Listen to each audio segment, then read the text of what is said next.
So people know I'm a Canuck fan. I don't wear my Canuck gear as much. And this week has been Boston week because I went to a Boston-Vancouver game.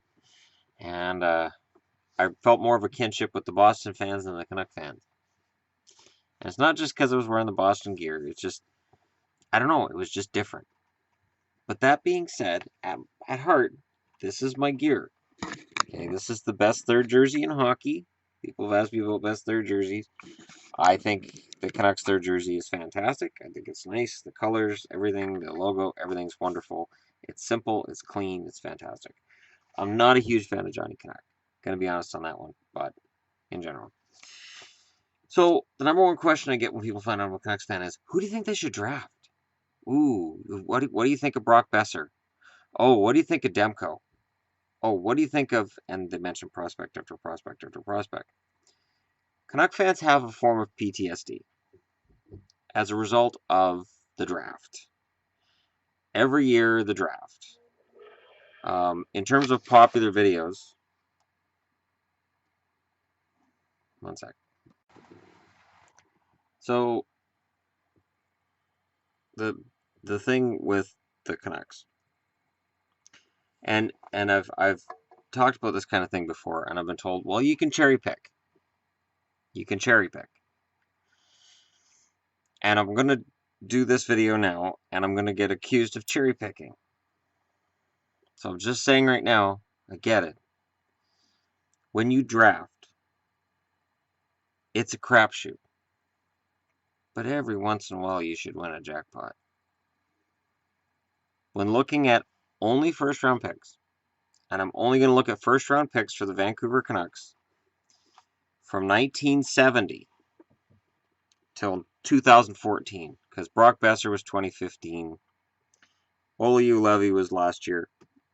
It's too early to call either of those guys just whether, oh, this is a great move or a bad one. And I'm not saying it. I'm not. Let's take a look. 1970, the Canucks draft Dale Talon. And of course, it's known as, Gilbert Perreault was number one draft pick. Poor Canucks.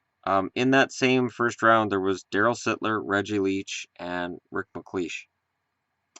Whoops. 1971, Jocelyn Guervemont is drafted by the Vancouver Canucks.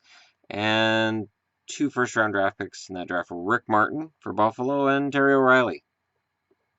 Terry O'Reilly would have looked nice as in Canucks jersey. 1972, Don Lever drafted right before Steve Shutt and shortly before Bill Barber. 1973, Dennis Ververgaert is drafted before Lanny McDonald and Bob Gainey. Bob Daly was drafted before Rick Middleton, so they had 2 first-round draft picks that year. 1975, they draft Rick Blight. They passed on Tim Young and Dennis Maruk. 1977, they didn't see a first-round draft pick in 76. 77, Jerry Gillis was drafted ahead of Doug Wilson, Mark Napier, and some guy named Mike Bossy. 1978, Builder Lego. That's a hit. Builder Lego is absolutely a hit. He was the best guy available, and they traded him. 1979, Rick Vive. Also traded with Builder Lego for Jerry Butler and some stuff. And when they drafted Rick Vive, who was a 50-goal scorer in his own right, they passed on Ray Bourque, Brian Propp, and Michel Goulet. 1980, they drafted Rick Lands. It was a meh first round. Rick Lands was a decent top 4 defenseman for Vancouver. I'll give him a pass on that. Or at least a meh. 1981, the Canucks draft hard-nosed Garth Butcher and passed on some kid named Al McInnes. 1982, they drafted Michel Petit, who would wear, I believe, 9 different NHL jerseys in his career, and they passed on Dave Andreychuk. 1983, the Canucks get a hit. Cam Neely traded for Barry Peterson with a first-round draft pick that we'll come back to. 1984, J.J. Daigneault was drafted, another tough, hard-nosed defenseman, and they passed on Gary Roberts and Kevin Hatcher. 1985, they draft Jim Sandlak, and while Sandlak was not a huge star, the whole first round that year was kind of so I'm fine with that. 1986, Dan Woodley was the draft pick, and they passed on some kid named Brian Leach. 1987 was that traded draft pick, which was Glenn Wesley. So they could have drafted Al McInnes, Ray Bourque, Brian Leach, Glenn Wesley. Yeah. 1988, they draft Trevor Linden. Check mark, right? Trevor Linden, absolutely class act organizational icon. They passed on from 9 through 11 that year were Jeremy Roenick, Rod Brindamore, and Teemu Selanne. 1989, Jason Herter. They passed on Bobby Holik and Olaf Kolzig. And Kolzig played for Tri-City. Kolzig was a known entity locally. 1990, they drafted Peter Nedved. That's not bad, right? Yeah, they passed on Jaromir Jagr. Oh, I know the Iron Curtain, there was a lot of uncertainty. Pittsburgh didn't care, and neither should the Canucks. Canucks shouldn't have cared either. Nedved was overrated dramatically. 1991, they drafted Alex Stoyanov, which is okay because they traded him for Marcus Naslund. There you go. There's a win for the Canucks. Naslund was drafted in that same draft, though they could have just drafted Naslund. 1982, they drafted Libor Polashek and passed on Valeri Bure. Canuck fans were very upset because Canuck fans said, draft Valeri Bure. It's Pavel's brother. And what did the Canucks say? We don't see him as a first-round draft pick. So they drafted Libor Polashek, who never played a game in the NHL because they didn't think Valeri had the talent to be a first-round draft pick. Yeah. And Valeri Bure, while he was not his brother, certainly had some very productive seasons in the NHL. And having them together in a Vancouver jersey probably would have been a lot of fun. 1993, they drafted Mike Wilson over Todd Bertuzzi. So if you think about it, the Trevor Linden deal that got Bertuzzi was a good deal. But they could have just drafted Bertuzzi, and then they could have traded Linden for something else. They would have been further ahead in their rebuild. 1994, they drafted Matthias Oland. Checkmark. Thumbs up. Good job, Canucks. 1994. 1995, no first rounder. 1996, Josh Holden was drafted over Derek Morris and Danny Briere. Derek Morris hurts because Morris was exactly the kind of defenseman the Canucks needed at that point. 1997, they drafted Brad Ferentz over Marian Hossa. 1999, they drafted the Sedins. But before I give them that check mark, in 98, they drafted Brian Allen over Alex Tanguay. So, Sedins, check mark. 2000, Nathan Smith drafted ahead of Brad Boyes and Nicholas Kronwall. 2001, they drafted RJ Umberger and completely screwed that up. Umberger and Kessler, there was a hatred between the two of them, so of course they drafted Kessler. I'll get to that in a minute. And Umberger just didn't want to be a Canuck. He just didn't. And it never happened. And the Canucks came out of that with egg on their face and basically nothing.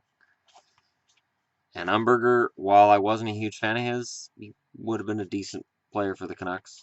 Or, they could have just drafted somebody else. But, 2003. So after they didn't have a first rounder in 2002, in 2003 they drafted Ryan Kessler. Check mark. Thumbs up. Yes, he was ahead of Corey Perry. You could argue Corey Perry was great, but can you argue that right now Kessler isn't a better player than Corey Perry? No. 2004, they draft Corey Schneider. Good move. Very good move. So that's 2 years in a row that they drafted the right guy. 3 times in 5 years, actually, they drafted the right guy in the first round. Or, in the Sedin's cases, 2 of the right guys. 2005, they draft Luc Bourdon ahead of Anze Kopitar, and that was the call on the Canucks message board for a long while. Should have drafted Kopitar. When Luc Bourdon passed away, it made that topic go away. It was like it became persona non grata if you mentioned Bourdon and Kopitar again. But Kopitar's had a better career. He's a slug right now, but he's had a better career than Bourdon. And that's not saying anything against Luke. It's just, that's what happened. 1986, or 2006. I'm still stuck in the 80s. 2006, Michael Grabner's drafted over Claude Giroux, and Grabner they eventually would just dump, which was fine for me at the time because Grabner wasn't progressing. And Giroux would have been a nice Canuck. I think could really use Claude Giroux right now. If they had Claude Giroux in the lineup right now, they're in the playoffs. Because that's the depth at center they haven't had for a while. 2007, they draft Patrick White over David Perron. And again, the Canucks message board lit up with people saying, who? Why? What? No. I understand we can all look back, years later and say, oh, they should have drafted so-and-so. I'm saying the day after draft day is the most fun day to watch the Canucks message board because Canuck fans tell the GM they drafted the wrong guy. And they're often right. Not always. When Cody Hodgson was drafted, there were a lot of people who wanted to see Kyle Beach instead. That would have been a mistake. I'm just saying that when fans are in this uproar and they're right, it's kind of weird. But in Canuckland, it happens regularly. And in 2008, when they drafted Cody Hodgson, they drafted him over Erik Karlsson. 2009, they drafted Jordan Schrader ahead of Kyle Palmieri. 2011, after not having a first rounder in 2010, that was Quentin Howden, who's never really developed into an NHL player, so not a big deal.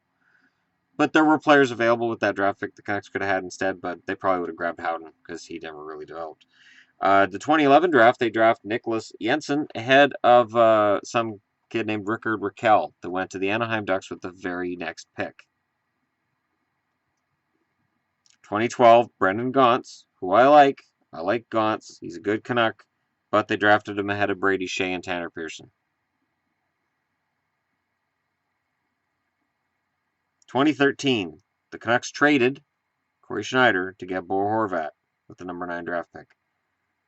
I don't like losing Schneider. I love Bo Horvat, so I'm torn on this. But I will give them a check mark and a thumbs up because Bo Horvat is fantastic. They then drafted Hunter Shinkaruk ahead of some guys that I could have said, this is bad. But they've traded Shinkaruk to get Marcus Granlund, who's a 20-goal scorer. So I can't really talk trash right now about that either because it's worked out relatively well to this point. 2014, the Canucks had 2 first-round draft picks. They drafted Jake Virtanen, which was widely panned outside Vancouver, over William Nylander, who everybody thought the Canucks were going to pick. He's a Swede, he's young, he's fast, he's the kind of guy they need. They're an aging roster. Virtanen. And some kid named Nick Ehlers, who Winnipeg took a flyer on one of their teams, said, he'll never play in the NHL. And then with their second draft pick, they drafted Jared McCann, a draft pick I liked at the time, but they drafted him immediately ahead of David Pastrnak. Now, you put William Nylander and David Pastrnak into the Canucks lineup instead of Virtanen or McCann, neither of whom are in the Canucks lineup, and you tell me how much further ahead the Canucks are. You put Shea in the lineup over Gaunce. You put Rakell in the lineup over Nicholas Jensen. You put Rakell, Nylander, and Pastrnak in that lineup, and you tell me, where are the Canucks right now? So when you ask me how I feel about the upcoming draft and who the Canucks should draft, I think back to that history. And I want to be able to say this is the past and they won't make that mistake again. But I said that after Ferentz. I said that after Allen. I definitely said that after Josh Holden. Number of draft picks, I went, what? Next time. What? Next time. And then the Sedins I was excited about, and then the next year was Nathan Smith and then RJ Umberger that never came. I am befuddled by that list. And it makes it so that when the Canucks draft a guy, I go, oh man, let this be the one that turns it around. So if the Canucks get that number 1 draft pick, and Jim Benning steps up to that microphone and says, the Canucks pick with the number 1 pick overall, Nolan Patrick. Patrick gets up, shakes hands with Benning, puts on a Canucks sweater. I want to say, there's the start of the turnaround. But part of me, somewhere in the back of my mind, is going to go, how are they going to screw this up? And who else is available in this draft that would have been a better fit? Because that PTSD is real.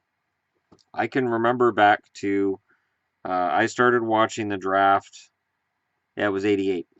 I started watching the draft when Modano went number 1 and Linden went number 2. That was when I started watching the draft and paying attention to the draft. Before that, it was just sort of this thing that happened that I didn't pay much attention to. And then especially when TSN started doing these major productions out of each draft year, it became fantastic. So there you go. There's the draft history of the Vancouver Canucks. Let me know in the comment section below what you guys think. I know I did not include draft picks outside of the first round. I know the Canucks have found gems in later rounds. I know the Canucks have had better luck with trading than they have with drafting. But this first round, this is what gets you a Stanley Cup. This is where you get your number one defenseman. This is where you get your number one center. This is where you get your franchise core, is in the first round of the draft. And over the last decade, Cody Hodgson, Jordan Schrader, Nicholas Jensen, Brandon Gauntz, Bo Horvat, Hunter Shinkaruk, Jake Virtanen, Jared McCann. That doesn't get it done. That does not get it done. All right, don't forget to hit like and subscribe if you're browsing your way through, and let me know why I'm wrong in the comments below. If you want to say I'm cherry picking, okay. But there's a lot of misses in there. A lot. There's a lot of guys getting paid to make sure that those misses don't happen. You know, when you look and you see Boston cropping up on here, and you see Anaheim cropping up on here a couple of times, and you know, even Toronto with the Nylander move, and there's really some very solid scouts out there that know where the talent is. You know, just with Anaheim, Palmieri and Raquel. That's huge. You're drafting late. You shouldn't be able to get gems late in the draft, and they do. The Kings with Pearson, last pick of the first round, gem. And the Canucks need those. They need those now, and they haven't had that. So, and part of the reason I'm doing this too is because a lot of people, the defense part with the Canucks has been, well, they were drafting in and they'll name like 23rd, 24th, 25th place. Those guys never pan out anyways. And then you look at that draft, and underneath them is a bunch of guys that did pan out. So, yeah, they do. All right. Again, let me know what you guys think. Thanks for watching, and I'll talk to you all again soon.